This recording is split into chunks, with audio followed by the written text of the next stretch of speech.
Well, the country will slowly be resuming inter-island travel, with the Ministry of Health issuing COVID-19 travel authorization cards.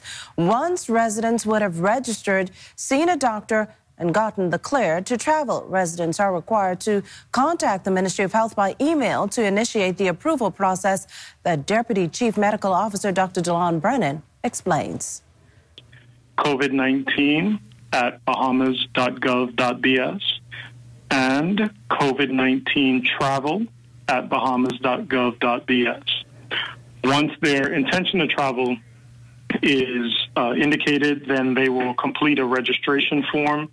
The registration form will basically get their demographic information and finding out, what their plans are when it comes to travel and the need for travel.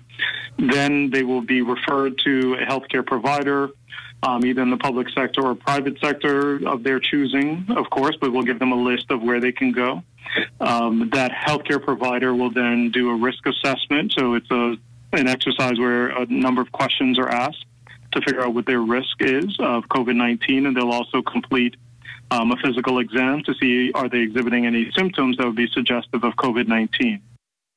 Based on if the applicant is considered low risk, a travel authorization card will be supplied to travel within 7 days, but higher risk people will have to go through an additional process. If the person, however, is deemed to be high risk, then they will then have to have testing done, so they'll be referred for testing to occur through our National Reference Laboratory. And once that is completed and the person's found to be negative, then they would be allowed to travel.